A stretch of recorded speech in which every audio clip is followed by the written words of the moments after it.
स्वागत है आप सबका। मैं विवेक बिंद्रा। एरो मॉडल पे बेस्ड हमने प्लान डिस्कस किया पिछले हफ्ते और उसका बचा हुआ इस हफ्ते करेंगे। पिछले हफ्ते हमने आपका एम और रियलिटी बना लिया था। इस हफ्ते हम आपका रिफ्लेक्शन, ऑप्शन और वे फॉरवर्ड बनाएंगे। अब ये 5 सेक्शंस हैं और इन 5 सेक्शन के बेसिस पे आप एक कंप्लीट प्लान बनाते जाएंगे। ध्यान दीजिएगा, आपको हर एक क्वेश्चन को लिखना होगा बहुत डिटेल में, क्योंकि अब आप लिखेंगे ना, दिमाग में तो आपके आंसर होंगे, लेकिन जब आप लिखेंगे तो ये खुल के एक अच्छा फ्रेमवर्क बन जाएगा जो आपको यकीन मानिए बहुत मदद करेगा। बहुत साइंटिफिकली रिसर्च्ड क्वेश्चंस हैं।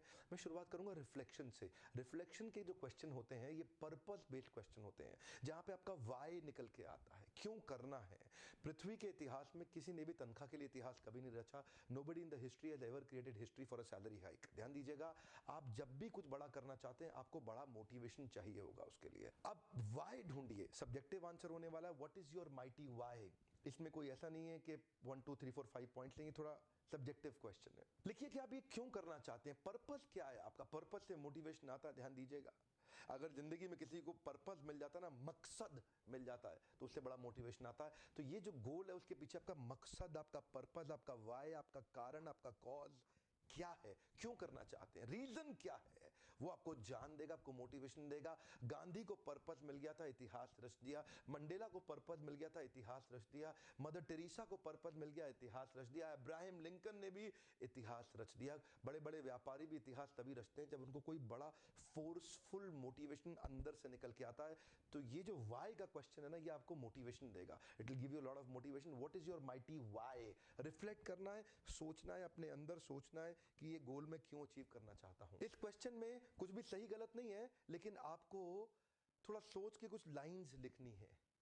इसमें कोई नंबर नहीं है, 5 पॉइंट लिखो, 3 पॉइंट लिखो, कुछ लिखना है आपको, जिससे आपके विचार पेपर पे आने शुरू होंगे, तो वो आपको मोटिवेशन देगा। अगला मेरा प्रश्न है, अगर आप इस गोल को, अपने पर्पस को, अपने मकसद को अचीव कर गए अगले 6 महीने से 1 साल के अंदर, तो आपको 5 फायदे क्या होंगे, जरा वो भी लिख लें।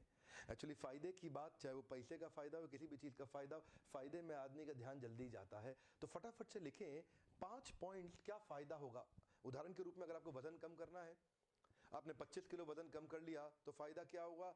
ओहो, पहला फायदा तो हेल्थ अच्छी हो जाएगी, स्पीड बढ़ जाएगी, फिटनेस आ जाएगी, जीन्स पहनूंगा, टॉप टी शर्ट क्या पहनूंगी, क्या पहनूंगा, शीशे के सामने कॉन्फिडेंस बढ़ जाएगा, आहा मजा आ जाएगा, एनर्जी बढ़, ज्यादा काम कर पाऊंगा। कई फायदे हैं, बहुत से फायदे लिख सकते हैं। Cholesterol, blood pressure, sugar, diabetes, कितना कुछ लिख सकते हैं, बड़े फायदे हो सकते हैं। इसी प्रकार जो भी आपका एम था, उस एम को अगर आप अचीव कर गए 6 महीने से 1 साल में, तो आपके जीवन में क्या फायदे होने वाले। सो राइट डाउन दोस 5 बेनिफिट्स। इसी के साथ मेरा अगला प्रश्न है, अगर आप इस गोल को, एम को, भगवान ना करे अचीव नहीं कर पाए, तो क्या 5 नुकसान होंगे। व्हाट वुड यू लूज, क्या छूट जाएगा आपके हाथ से। क्या अगर आपने कुछ नहीं किया, कोई एक्शन नहीं लिया, तो कितना नुकसान होगा। इमेजिन अगर आपका वजन 10-20 किलो और ज्यादा बढ़ गया, 25 किलो बढ़ गया अगले 1 साल के अंदर, तो क्या नुकसान हो जाएंगे। Write down. तो पिछले प्रश्न में बताया कि गोल अचीव कर गए तो फायदे क्या होंगे, और गोल अचीव नहीं कर पाए तो 5 नुकसान क्या होंगे, वो भी लिखिए। फायदा नुकसान का जब आप एनालिसिस करेंगे ना, आपका कॉस्ट बेनिफिट एनालिसिस हो जाएगा। फायदे नुकसान का जब आप एनालिसिस करेंगे ना, आपका मोटिवेशन बढ़ जाएगा, एनर्जी बढ़ जाएगी, ताकत बढ़ जाएगी, आप जरूर अचीव कर जाएंगे। और रिफ्लेक्शन के अंदर मेरा आखिरी प्रश्न है आपसे, ये गोल आपके लिए इंपॉर्टेंट कितना है। ऑन स्केल ऑफ 1 to 10 अपनी रेटिंग करिए। कई बार आपने गोल तो लिख दिया, लेकिन वो गोल आपके लिए इंपॉर्टेंट है ही नहीं, तो आप वैसे भी कुछ करने नहीं वाले आगे चल के, खाली थियोरेटिकल असेसमेंट कर रहे हैं अपना। जेन्युइनली करना चाहते हैं, जेन्युइनली अचीव करना चाहते हैं, जरा आज के आज एनालाइज कर लें ये गोल आपके लिए कितना महत्वपूर्ण है। 1 2 3 मतलब बिल्कुल महत्वपूर्ण नहीं है। 8 9 10 मतलब बहुत महत्वपूर्ण है। 10 on 10 मतलब आप इसके लिए अपनी जान भी दे सकते हैं। आपका ये मिशन, आपका ये पर्पस, आपका ये कारण, आपका रीजन, आपका गोल, आपका जो ये ऑब्सेशन स्टेटमेंट है, ये कितना महत्वपूर्ण है आपके लिए। क्या ये वास्तव में महत्वपूर्ण है। अगर ये महत्वपूर्ण है, आपको वजन कम करना है उदाहरण के लिए, क्योंकि यही उदाहरण लिए जा रहे हैं बहुत देर से, तो कंसिस्टेंटली एक बार थोड़ा स्कोर डिस्कस कर लेते हैं। आपका 20 किलो वजन कम करना कितना महत्वपूर्ण है आपके लिए। अगर बहुत महत्वपूर्ण है तो 9-10 रेटिंग दीजिए, तभी आप काम करेंगे।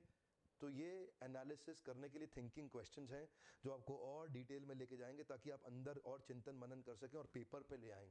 ये क्वेश्चंस हैं, इन सब के आंसर आपको पता है, ऐसा नहीं आपको आंसर्स नहीं पता, पर मैं बड़े स्ट्रैटेजिकली इनको एक सीक्वेंस में बिल्ड करते हुए जा रहा हूं इस असाइनमेंट को, ताकि आपकी पूरी दिशा बन के एक फाइनल एक्शन प्लान तैयार हो सके। जाना कहाँ है, अभी कहाँ है, पर्पस क्या है, 3 हो चुका है। अगला स्टेप है ऑप्शंस। ऑप्शंस का पहला प्रश्न, write down a laundry list of new ideas you may implement. One more time, write down a laundry list of new ideas you may implement. इसके अंदर आप बहुत सारे आइडियाज लिख सकते हैं। अगर आप वजन कम करना चाहते हैं, आप शायद अप्लाई 2 3 4 करेंगे, मैं उसकी बात नहीं कर रहा, पर लिख सकते हैं 10 12 15। इसका केवल एक ही पर्पज है कि मैं चाहता हूं अभी आप सोचें सब प्रकार के आइडियाज, क्या क्या करने से आपको मदद मिल सकती है आपके इस गोल को अचीव करने में। आपके इस गोल को, जो आपका गोल है, उसमें कितने तरह के तरीके अपनाए जा सकते हैं। क्या होता है, कई बार थोड़ा सा ऑटो कट हो जाता है ना, आप जानते ही हैं। उस ऑटो कट से बचने के लिए पूरा दिमाग चारों 10-20 दिशाओं में घुमा लीजिए, सारी ऑप्शंस लिख दीजिए। मैं नहीं बोल रहा सबको फॉलो करने के लिए, दोबारा कह रहा हूँ, कोई बात नहीं, लेकिन तरह तरह की डायरेक्शंस में सोचिए क्या क्या किया जा सकता है। तो लॉन्ड्री लिस्ट, लॉन्ड्री मतलब पूरा डिटेल में। अगला प्रश्न है, select the best 5 out of your laundry list. One more time, select the best 5 out of your laundry list. इसमें आप जो सबसे महत्वपूर्ण 5 है उनको प्रायोरिटाइज कर दीजिए सीक्वेंस में, 1 2 3 4 5। जो सबसे महत्वपूर्ण की ड्राइवर्स हैं जो आपको वास्तव में बचा सकते हैं, उन टॉप 5 पे फोकस करिए। अब हम धीरे धीरे एक्शन प्लान की तरफ बढ़ रहे हैं। बहुत सारे आइडियाज में से टॉप 5 सेलेक्ट करके हम लोग धीरे धीरे एक्शन प्लान की तरफ बढ़ेंगे। So write down your top 5 points. अच्छा, बड़े गोल्स को अचीव करने में हर आदमी की कुछ एक एवरेज मेंटालिटी होती है। मैंने चवन्नी लाल जानते हैं ना आप? तो ये चवन्नी लाल वाली कौन सी मानसिकता है जिसने आपको आज तक फेलियर रखा है या आपको आज तक बहुत बड़ी सफलता नहीं दे पाया है? तो वो चवन्नी लाल मानसिकता कौन सी है जिसको आप छोड़ सकते हैं? So which forms of average mentality and behaviour you are going to quit today?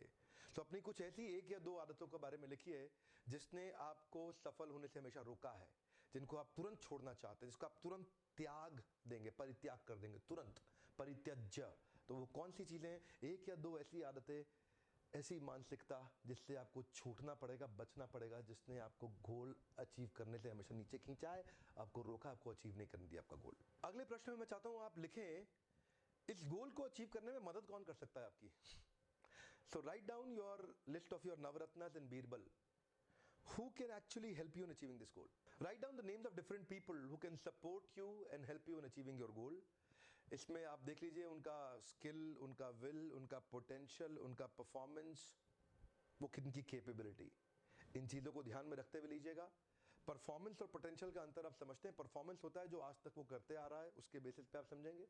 Potential आपको लगता है आजकल अब तक बहुत अच्छा नहीं किया, लेकिन पोटेंशियल है, बहुत अच्छा जरूर कर जाएगा। तो पोटेंशियल भी देखिए, परफॉर्मेंस भी देखिए, स्किल भी देखिए, विल भी देखिए, वैल्यूज भी देखिए, कैपेबिलिटी भी देखिए। तो कौन लोग हैं जो टेक्निकली सॉलिड और स्ट्रांग है और आपको इस गोल में अचीव करने में आपकी मदद करेंगे?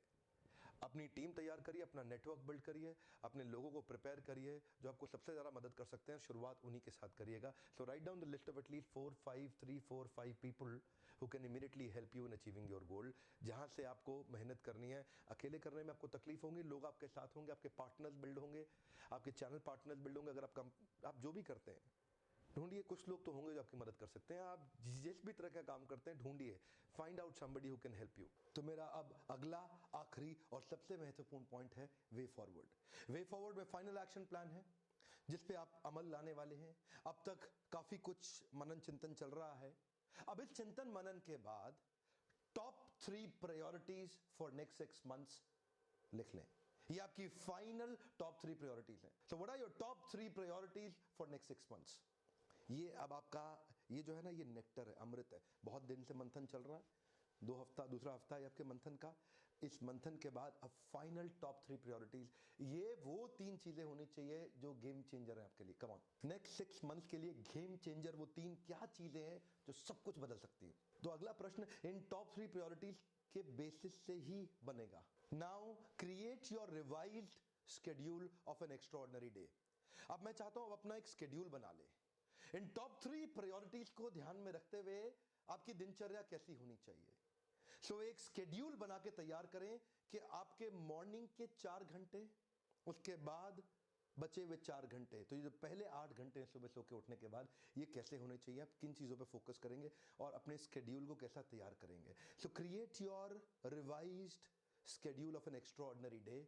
और ये शेड्यूल पूरा का पूरा इन 3 ऊपर वाली जो प्रश्न है ना, ऊपर वाला प्रश्न, उन 3 प्रायोरिटीज को ध्यान में रखते हुए ही बनेगा। उन 3 प्रायोरिटीज को फोकस में रखते हुए ही बनेगा। एक नया शेड्यूल बनाएं, उस शेड्यूल को फॉलो करें अगले 6 महीने और उसमें हर हफ्ते इंप्रूवमेंट लाने का प्रयास करें इंप्रूवमेंट साइकिल में। आखिरी प्रश्न है वे फॉरवर्ड में, what went well, what went wrong, what could be improved. ध्यान दीजिएगा, what went well, what went wrong, what could be improved. इससे आ जाएगा आपका इंप्रूवमेंट साइकिल। आप हर हफ्ते चेक करें कि पिछले हफ्ते क्या अच्छा गया, क्या गलती किया और किस चीज को तुरंत ठीक करूंगा, व्हाट कुड बी इंप्रूव में आपका नेक्स्ट एक्शन प्लान आ जाएगा। तो ये आपका हर हफ्ते बनता रहेगा, हर हफ्ते नया शेड्यूल आएगा। दोबारा बता रहा हूं, जो आपने आज शेड्यूल बना लिया वो ठीक है, अच्छी बात है, लेकिन इस शेड्यूल को हर हफ्ते इंप्रूव भी तो करेंगे ना आप अगले 6 महीने। कैसे इंप्रूव करेंगे? थोड़ा थोड़ा थोड़ा थोड़ा 5-10-20% चेंजेस भी लाने पड़ सकते हैं आपको। कैसे? जब आप उस पिछले शेड्यूल को फॉलो करेंगे तो आ जाएगा आपके सामने व्हाट वेंट वेल, क्या अच्छा हुआ आपके साथ में, very good very good very good, ये भी अच्छा हुआ ये भी अच्छा। लेकिन व्हाट वेंट रॉन्ग, गलतियां क्या हुई, सर ये थोड़ी 2-3 गलतियां हो गई, okay no problem, what could be improved, next action plan, next revised schedule of an extraordinary day क्या होगा। इस तरह हर हफ्ते आप अपने शेड्यूल को इंप्रूव कर सकेंगे। ये टेम्पलेट है, ये फ्रेमवर्क है, ध्यान दीजिएगा, फ्रेमवर्क्स होंगे, फ्रेमवर्क्स को प्रैक्टिस करेंगे तभी जीवन सफल होगा। बिना फ्रेमवर्क्स को जीवन में प्रैक्टिस किए एक्शन प्लान कभी नहीं बनता। केवल वीडियो देखने से जीवन में परिवर्तन नहीं आएगा। मैं हमेशा बोलता रहूंगा, आपको परिवर्तन तभी आएगा जब उसको जीवन में उतारेंगे। वीडियो देखने के लिए, असाइनमेंट करने के लिए, हमारे साथ जुड़े रहने के लिए आपका बहुत बहुत धन्यवाद।